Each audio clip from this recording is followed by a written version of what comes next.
Assalamualaikum warahmatullahi wabarakatuh. Salam sejahtera untuk kita semua. Halo Tribunet dan pemirsa dimanapun Anda berada. Jumpa lagi di podcast Politik Mata Lokal Memilih bersama Tribun Jogja. Kali ini kita akan ngobrol-ngobrol seputar politik lagi. Dan sudah hadir bersama kita di ruangan ini ada Bro Bintoro, atau nama lengkapnya Andre Mono Bintoro. Tapi sekarang menggunakan nama Bro Bintoro karena beliau ini aktif di Partai Solidaritas Indonesia PSI ya, memperkuat PSI DIY dan akan bertarung menuju Senayan. Ya, selamat sore Bro Bintoro. Sore Bro Krisna. Sehat-sehat toh ini? Alhamdulillah. Sehat. Puji Baik, Tuhan. ini saya sudah membaca rekam jejaknya, ya, data dirinya. Kelahiran Bojonegoro, pernah bekerja di gudang garam, kemudian menjadi wirausaha aktif di forum komunikasi Forum Pembauran Kebangsaan. Forum Pembauran, dan ini sesuatu yang menarik. Ya. Kenapa kok nyemplung di dunia politik yang buat banyak orang ini dunia yang penuh tipu muslihat gitu. Ini coba bisa jelaskan, 11 tahun loh Ini sudah. bisa pendek, bisa panjang. Ya. Cuman karena waktunya pendek, saya kasih yang pendek saja. Kalau panjang nanti nggak selesai. Ya. Jadi pendek katanya bahwa saya melihat negara ini negara yang luar biasa. Tuhan kasih karunia yang luar biasa buat Indonesia, alam yang subur. Matahari itu 12 bulan itu ada di Indonesia. Mineral kita mau apa aja itu ada. Kenapa kok bangsa ini kok enggak kaya-kaya? Atau paling tidak sejahtera lah rakyatnya lah. Nggak usah bicara kaya dulu lah, sejahtera dulu aja. Kenapa? Ya karena ada mungkin menurut saya pengelolaan yang mungkin keliru kan begitu. Dan kekeliruan itu cuman bisa kita perbaiki apabila kita masuk politik. Karena kalau saya mau memperbaiki kekeliruan itu lewat ekonomi, di mana saya sebagai seorang pengusaha, mungkin sampai saya meninggal pun juga nggak akan bisa memperbaiki. Nggak akan mengubah ya. Ya, jadi kira-kira politik menurut saya satu-satunya jalan untuk bisa merubah Indonesia yang lebih baik. Membuat peradaban Indonesia itu unggul di mata dunia. Nah, gitu kira-kira. Wah, luar biasa ya. Sebelumnya terpikirkan nggak sih, maksudnya ketika jadi profesional ya di perusahaan, kemudian wirausaha, terus tiba-tiba 11 tahun lalu memilih untuk jalan politik, sebelumnya itu terpikirkan nggak waktu muda kayak misalnya gitu? Saya masih muda sekarang ya. Iya. Dulu tentu saja saya tidak memikirkan hal seperti itu karena ketika saya lulus kuliah itu orang tua atau mungkin kebanyakan orang tua juga pasti melihat kamu sudah bisa kerja belum, mencukupi kebutuhan sendiri bisa atau tidak. Kita dianggap dewasa, kita dianggap mandiri apabila kita sudah mampu untuk mencukupi kebutuhan diri kita sendiri. Kemudian kalau kita menikah ya keluarga kita, kan seperti itu pandangan orang tua. Jadi saya tidak pernah berpikir soal politik.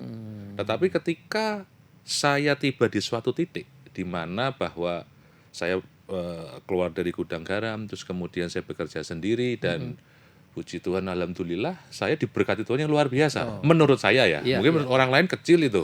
Buat saya itu luar biasa buat saya, dan apa sih rasa syukur saya buat negara ini kan begitu. Karena akibat negara ini saya bisa menikmati kesejahteraan menurut saya.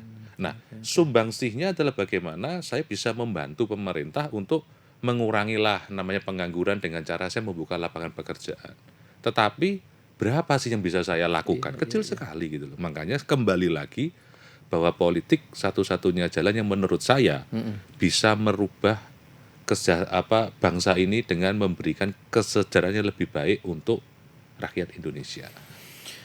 Oke, jadi ini juga banyak orang yang berpikir bahwa terjun ke dunia politik ini kosnya tinggi. Ya, nah, ini penting ini untuk dijelaskan karena Bro Bintoro ini udah praktisi ya, sudah mempraktekkan sebetulnya bagaimana, apakah memang kos politiknya harus tinggi, jor-joran untuk mendapatkan konstituen dan lain sebagainya. Ini gimana ini?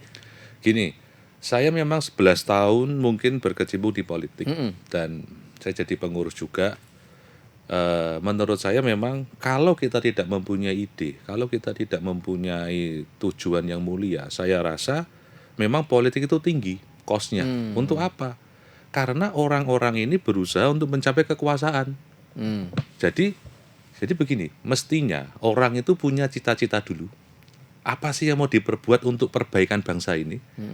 Dan ketika Anda menyadari bahwa itu bisa lewat politik, masuklah Anda ke politik. Jangan Anda itu pengen berkuasa dulu, tetapi enggak dong. Yang mau diperjuangkan itu apa? Artinya Anda itu sedang memperjuangkan kepentingannya Anda sendiri. Oleh karena itu wajar dong Anda harus bayar. Kan begitu? Logikanya itu ketika Anda itu mengaku sebagai wakil rakyat, yang Anda wakili itu adalah kepentingan rakyat. Lah, kalau yang kita wakili kepentingan rakyat, masa kita harus bayar rakyat untuk coblos kita? Logikanya kan nggak masuk ini. Betul, ya. Kebalik ya. Iya, kebalik gitu loh. Tetapi kenapa ada politikus yang mau bayar mahal untuk rakyat coblos dia? Ya karena memang itu memperjuangkan kepentingannya dia sendiri, bukan kepentingan rakyat. Dan ini perlu dicatat gitu loh, bahwa rakyat Indonesia sudah saatnya Anda tuh sadar. Uang 100.000, 200.000 itu 5 tahun. Taruhlah kalau 200.000 per kepala nih, setahun cuman dapat uang 40.000. Kalian bagi 12, sebulan cuma 4.000. Bayangin mau dapat apa uang 4.000, dan Anda dibohongin kan? Nah, kira-kira seperti itu. Ya mungkin tidak semua begitu ya. Ya. Artinya ini memperjuangkan gagasan ideal ya. Artinya berpolitik yang ideal seperti ini. Nah, tantangannya ini untuk para kaum muda ini karena kontestasi di 2024, 14 Februari 2024 nanti ini akan memperebutkan suara kaum milenial, pemilih baru yang besar ini. Apa yang dilakukan Bro Bintoro ini bersama PSI ini untuk Jadi sebelum kita masuk ke sebuah pertarungan politik, itu saya mencoba menerapkan teori pemasaran. Itu ada STP, segmentasi, targeting, positioning, ya kan. Itu kita harus segmentasi dulu. Nah, setelah kita bergerak, kita mengambil aspirasi, itu kita melihat ada 3 macam tipe pemilih. Pemilih yang apatis, pemilih yang pragmatis, dan pemilih yang idealis. Kalau yang apatis itu seperti orang-orang yang udahlah saya nggak mau tahu politik lah, politik itu jahat. Kata si Cinta pada Rangga kan, jahat. Gitu. Nah, terus kemudian orang-orang tipe seperti ini karena dia melihat bahwa parpol itu sama saja, ujung-ujungnya cuma mau meraih kekuasaan, dan setelah berkuasa ya sudah lupa, ya kan, tidak ada perubahan. Ada yang tipe pragmatis, wani piro, ya kan. Nah itu yang tadi Bro Krishna katakan biaya politik mahal ya, karena semuanya pada masuk di tipe-tipe pemilih yang pragmatis. Dan kalau kita lihat apa itu namanya kurva distribusi normal, itu kan tipe-tipe pragmatis itu kan ada di kurva yang 80% itu, ya kan. Nah, terakhir kita ada yang tipe idealis. Jadi mereka itu benar-benar masih yakin bahwa dengan perjuangan yang benar, mencapai kekuasaan yang benar, itu bisa melakukan perubahan. Itu ada di tipe 10%. Nah, saya rasa dengan gerakan PSI di mana ada kebijakan dari DPP, kita tidak boleh bitingan, Mas. Jadi bitingan kan tahu kan, Mas?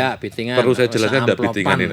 Amplopan ya toh. Jadi ini uang 100.000 nih, kamu pilih ya, DPR RI-nya ini, provinsinya ini, kabupaten kota ini, ya kan. Ini mungkin di Jogja tidak, Mas. Ini di negara Wakanda. Ya. Jadi di negara Wakanda itu seperti itu. Seperti itu ya. Kalau dan di berbagai tingkatan ya. Oh iya, gitu ya. Sampai kan? Lurah, kepala desa gitu ya. Betul, gitu. Itu di negeri Wakanda. Wakanda ya. Nah, kira-kira seperti itu. Dan PSI kita akan lebih banyak berkaca dari Wakanda itu ya kan. Kita akan main untuk yang idealis. Dan harapan kita dengan gerakan-gerakan kita yang lebih baik ini, yang mungkin berbeda, kita bisa menarik yang apatis tadi itu. Bahwa ini loh ada sebuah partai baru, partai anak-anak muda, walaupun kita muda tetapi kita punya wawasan kebangsaan yang bagus, kira-kira seperti itu. Oke. Nah, ini nilai-nilai seperti ini, atau kalau boleh saya sebut ya DNA PSI ya, DNA PSI ini kan anti korupsi. Betul. Anti intoleran. Anti intoleran. Apakah Bro Bintoro ini memang klop ya menemukan ini jalur perjuangan yang sama ya, sehingga kemudian meninggalkan yang sudah 11 tahun dibersamai gitu ya. Ya begini, saya sih kembali ke tujuan kita berbangsa dan bernegara, di mana itu ada di alinea keempat pembukaan UUD 45. Di situ bahwa kita berbangsa dan bernegara ini kita menjaga seluruh bangsa dan tumpah tanah air Indonesia. Terus kemudian kita juga harus mencerdaskan kehidupan bangsa. Ikut menjaga ketertiban umum. Terus kemudian apalagi itu ada 4 ya. Saya lupa malah itu. Yang Ini ya artinya memang ada semacam chemistry begitu. ya jadi berangkat dari itu tadi, berangkat dari tujuan kita berbangsa. Ini di karwe masing lali mau ya. Ya. Jadi berangkat dari tujuan berbangsa dan bernegara yang di pembukaan UUD 45, saya rasa bahwa di situ sudah termuat yang namanya anti korupsi dan juga anti intoleransi. Kenapa? Karena di situ kan kita juga memajukan kesejahteraan umum. Bagaimana kita bisa memajukan kesejahteraan umum kalau kita korupsi? Ya kan? Bagaimana kita bisa mencerdaskan kehidupan bangsa? Ya kan? Kalau kita itu intoleran. Oh, saya ngajari kamu fisika tingkat tinggi. Kalau kamu maaf orang Jawa, agama tertentu. Itu kan intoleransi. Ya, ya. Ya kan? Jadi 4 bertujuan kita berbangsa dan bernegara itu menjaga bangsa ini ya kan dari perpecahan ya kita tidak boleh intoleran. Kita harus toleransi semua. Memang bangsa Indonesia ini diciptakan sebagai bangsa yang berbeda-beda. Iya, iya, iya. Ya kan? Kemudian kita mencerdaskan orang, kemudian kita juga harus memajukan kesejahteraan umum dan ikut menjaga ketertiban dunia. Nah, itu 4 tujuan kita berbangsa dan bernegara. Oke. Nah, dalam perjalanan ini ketika berinteraksi dengan kalangan muda ya di Jogja, karena ini kan kaitannya dengan basis konstituen nanti kan. Ya, mereka itu sebetulnya mengharapkan apa sih? Orang muda itu menurut saya, mereka itu masih orang yang idealis. Tetapi balik lagi, mereka itu pertanyaannya adalah kalau aku lulus sekolah bisa kerja enggak? Kerja di mana? Bisa dapat duit enggak? Kan itu saja. Ya kan, anak-anak muda itu kemungkinan mereka enggak akan terlalu banyak mikir, wah saya bisa beli Mercy atau enggak, bisa beli BMW atau enggak. Coba kita kerja ya. Iya, kerja itu bagaimana? Oleh karena itu untuk Jogja ini saya bikin tagline PSI itu asik. PSI itu Nah, asik. ini logonya seperti ini. Wah, iya, man. PSI itu asik. Asik. Nah, itu singkatan. Apa itu asik? A itu aman. Oke. A yang kedua adil. Adil, aman. S itu adalah sehat. I itu adalah intelektual. K adalah karya. Saya jelaskan satu-satu. Ya. Aman itu berarti kita harus bisa memberikan penegakan hukum yang benar. Kalau kita sudah bicara hukum sebagai panglima, tetapi hukum tidak pernah ditegakkan dengan benar, ya gimana mau aman? Ya. Lebih baik saya korupsi 100 miliar.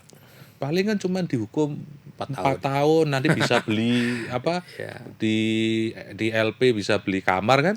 Uang Keluar masih 50 miliar. Anda kerja sampai pensiun bisa 50 miliar. Belum tentu kan?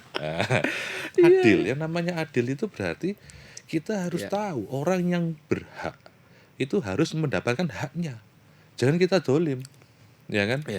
Nah, terus kemudian kita bicara sehat, berarti kita harus bicara bahwa kesehatan itu harus ditanggung oleh negara, ya kan? Jangan sampai karena orang itu sakit jadi jatuh miskin nggak bisa makan, kasihan anak-anaknya. Kita bicara intelektual, pendidikan.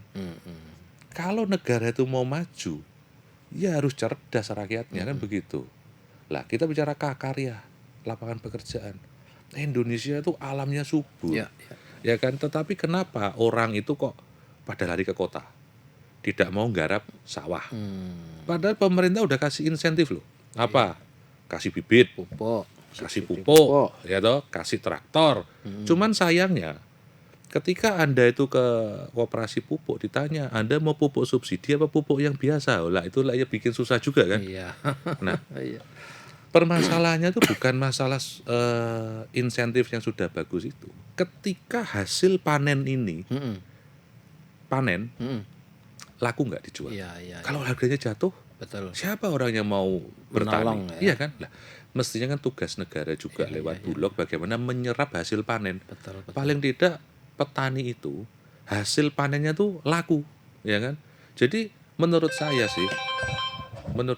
itu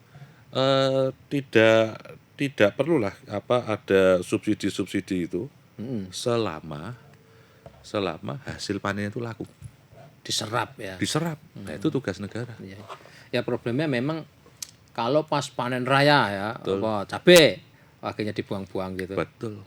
Nah, siapa yang mau jadi petani Iya, cabai? iya, ini masalah ini masih Iya. masalah yang masih ada di depan mata Dan ya. lapangan pekerjaan kita itu soal pengangguran itu paling bisa mudah menyerap pengangguran pertanian, ya kan? Cobalah kita bikin petani itu keren, nah ya kan? Jadi anak-anak muda yang bertani itu bangga. Nah kalau sekarang jadi petani udah panas-panas, nggak dapat duit, Ya, siapa yang mau? Nah, apalagi anak orang muda ya yang pengennya cepet gitu ya. iya, betul. Oke. Bro Bintaro, ini ngomong-ngomong soal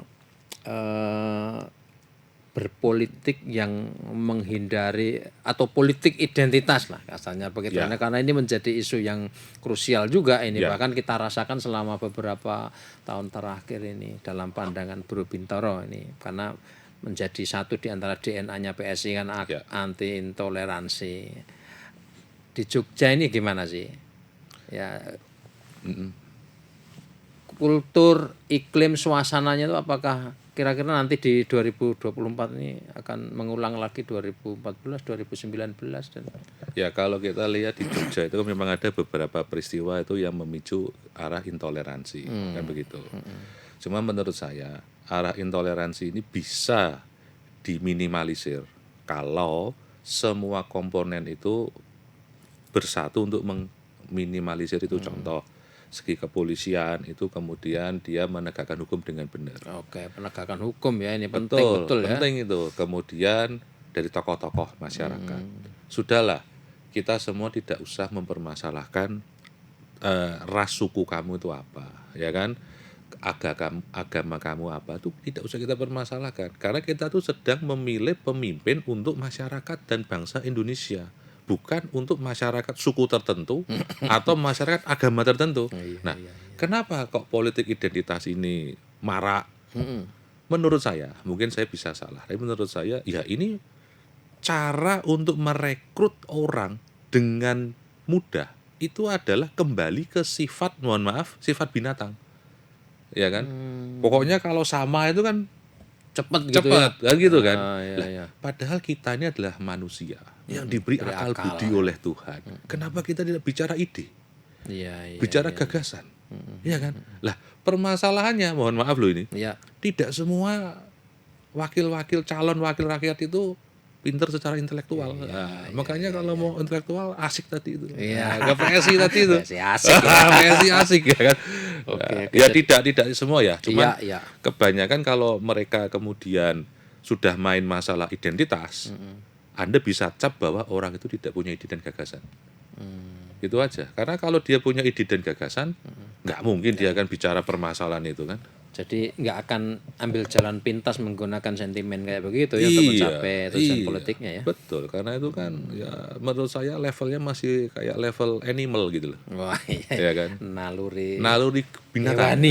Hewani yang muncul ya kan. Kita harusnya di atasnya itu. Gitu. Oke. Tampaknya nih performa PSI ya, terutama dalam pemilu 2019 ini kan Iya. kelihatan ini. Meskipun mungkin di kota-kota tertentu ya, maksudnya di perkotaan lah. Iya. Apakah Bro Bintaro ini optimis ini di 2024 akan mengulang atau bahkan mungkin meningkatkan elektabilitas Ya. sih? Saya jawab kalau saya tidak optimis saya nggak mungkin masuk PSI karena saya pengusaha kan. Iya, iya, iya. Pasti perhitungannya Oh ya, anu ya kan. matang Walaupun hasil itu Tuhan yang menentukan. Oke. Yang penting kita sebagai manusia kita berusaha dan kita memilih cara yang benar untuk meraih itu. Ketika kita sudah melakukan cara yang benar dan ternyata hasilnya itu tidak sesuai dengan harapan kita, ya udah. Berarti memang Tuhan belum memberikan kehendak untuk kita PSI untuk menang di Jogja. Nah cuman kalau saya ngomong begini pasti nanti ada nih mentor saya akan menyalahkan saya. Kalau politik jangan ngomong masalah Tuhan, bilang gitu kan. Ya saya bilang kan sila pertama kan ketuhanan yang Maha Esa. Gitu kan. Jangan bawa-bawa nama Tuhan. Gak bawa nama Tuhan gitu. Makanya saya gak bawa nama Tuhan ya kan. Oke. Nah, eh, ini terkait dengan jalan perjuangan dan agenda PSI ya dalam kontestasi 2024 nih, tentu yang sudah kita ketahui kan PSI secara organisasi politik mengarahkan dukungan ke figur tertentu ya, saya sebut Ya. saja ke Ganjar gitu ya untuk Ya. kontestasi Pilpres ini. Nah, kira-kira nanti bagaimana ini Bro Bintaro untuk membreakdown apa keputusan atau kebijakan partai itu Ya. dalam kompetisi ke depan ini? Menurut saya karena saya kader PSI, walaupun ya mungkin baru 25 hari saya jadi kader PSI. Iya. Kita harus tegak lurus sama kebijakan partai. Kalau memang partai nantinya secara resmi memerintahkan kita untuk memenangkan Pak Ganjar, ya dengan berbagai upaya yang saya miliki, saya harus memenangkan Pak Ganjar. Itu tegak lurus itu. Gitu. Karena peserta pemilu adalah parpol, Iya. bukan saya. Bukan orang per orang ya. Iya, sehingga kalau ada orang yang nanya, kamu mau nyalek itu visi misi kamu apa? Nah, saya ya jawab, kalau kamu mau tahu visi misi saya, bukalah anggaran dasar, anggaran rumah tangga PSI. Partai. Nah, itu kira-kira. Oke. Nah, kemudian kita kembali ke DIY lah atau Jogja. Nah, terkait dengan agenda perjuangan Bro Bintaro ini sebagai politisi di PSI ini menyangkut soal peningkatan kesejahteraan masyarakat. Ya, oke. Nah, ini gimana ini Jogja ini kemarin tuh sempat ada entah keluhan entah benar entah saya tidak berbasis data ya, tetapi Lebaran kemarin tuh dianggap jauh lebih sepi ketimbang tahun-tahun sebelumnya ini karena wisatanya ini loh. Nah, ke depan ini Jogja bagaimana? Mau ada pekerjaan-pekerjaan rumah apa yang harus dibenahi ini? Jadi begini, kalau saya boleh mengutip pernyataannya Pak Gubernur, kemarin kenapa kok tingkat hunian hotel turun, sepi kan? Oh iya. Ya kan tidak semua orang tamasya ke Jogja. Ambok wis ben gantian kan gitu kan. Iya. Ya kan? Ya Solo kan sudah ada kan begitu kan, iya. ada taman safari baru. Nah, cuman begini, fenomena yang ada ini kalau saya tarik sebagai kita pengusaha ya, contoh ini, kan nggak bisa ketika kita punya perusahaan, barang kita itu kenapa ya kok nggak dibeli masyarakat? Wow, ternyata ada yang bikin inovasi lebih bagus sehingga dia beli barang yang itu. Ini kan sebenarnya sama saja. Kenapa orang tidak ke Jogja? Karena di Solo ada wahana baru. Taman safari. Di tempat-tempat lain ada wahana baru. Lah, ini kan introspeksi buat pemerintah DIY. Oke. Harusnya pemerintah DIY itu mendorong investor bagaimana untuk membuat wahana-wahana baru untuk wisata. Karena Jogja itu sudah pakai tagline Never Ending Asia. Artinya kan Jogja ini harus tujuan wisata seperti itu. Lah kalau wahananya cuma itu saja Nggak berkembang siapa? ya. Lah itu, ya kan. Ini juga introspeksi sebenarnya kan begitu. Iya. Jangan juga kita harus gantian tidak bisa toh. Kalau kita bicara bisnis ya. Iya. Ya pokoknya piye caranya barang yang saya hasilkan harus laku. Gitu. Harus ada inovasi berarti. Harus ada inovasi untuk Jogja kan begitu. Lah, inovasi itu apa? Misal nih salah satunya. Jogja itu kan sebenarnya sepanjang Sudirman, Mangkubumi itu kan indah tuh kalau malam. Iya. Coba kalau kita ada wisata motor-motoran, naik motor malam hari itu kan indah. Nah, tapi gimana mau keluar kalau ada kelitih? Wah, artinya ini juga isu menarik Betul. juga nih menurut Bro Bintaro ini gimana ini, apakah faktor itu sangat besar pengaruhnya psikologis maupun Kalau untuk kelitih itu begini, mungkin buat kita warga Jogja, isu kelitih itu biasa-biasa saja lah ya toh. Tapi kalau orang itu kan amplifiernya yang paling gede itu. Ya, di Perkara kecil digede-gedein. Nah, ini kan sampai ke daerah-daerah lain yang mereka itu dapat infonya, wah Jogja itu ndak aman. Jogja itu intoleran. Lah, kita sebagai warga Jogja yang istimewa ini ya kita harus menjaga itu. Nah, ini kan tidak bisa cuma warga. Iya. Pemda DIY maupun Pemda di kabupaten kota sama-sama kita ciptakan Jogja yang damai, indah. Dan kalau mau ada wisatawan yang baru ya bentuklah atau buatlah wahana-wahana yang baru. Itu butuh investor. Iya. Nah, cuman permasalahannya kalau mau invest tanahnya gimana gitu. Nah, itu makin panjang ini urusannya ini. Pertama lahan juga tidak banyak, yang kedua mungkin prosedurnya juga begitu kan. Jadi ini yang menghambat Iya barangkali. betul. Karena gini, kita sebagai pengusaha, misal nih, kita punya uang 1 juta. Kalau kita bisa membeli tanah itu dengan sebagai konsep yang apa yang akan kita bangun, Ya. kita bisa jual ini ke bank. Artinya kita bisa minta utangan sama bank Ya, ya. dengan uang cuma 1 juta misalnya. Ya, ya. Tapi kalau tanah itu kita nggak bisa miliki, misalkan, terus kemudian kita mau bangun konsep, duitnya cepet sedikit, gimana kita mau membangun itu? Karena kan tidak semua pengusaha punya duit yang Dana banyak, yang cukup ya. betul, dana yang cukup. Mungkin dia punya ide. Ya, ya, Nah, ya. kalau memang kita di Jogja ini terkendala masalah tanah yang seperti itu, ya ayo, piye carane ini diselesaikan? Apa tiba-tiba ada itu apa? Dana is. Tidak mungkin tuh ya. Ya, harus tepat sasaran kalau itu, Tepat tapi sasaran, jadi masalah. Oke, jadi memang masih punya banyak pekerjaan rumah ya betul. di Jogja ini karena secara infrastruktur sebetulnya ada prospek ya, bandara sudah bagus, jalan tol mau terbuka. Cuma kalau tidak diimbangi kecepatan inovasi sama ini Ya, sulit ya. sulit, betul. Oke. Baik, Bro Bintoro, ini balik lagi ke kira-kira persiapan menghadapi pemilihan legislatif nih 14 Februari ini. Ini mungkin bagian-bagian penting yang harus disampaikan kepada audien ini. Apa yang sudah dan sedang dikerjakan Bro Bintoro untuk mengedukasi Masyarakat. pemilih potensial nih? Oke, jadi begini.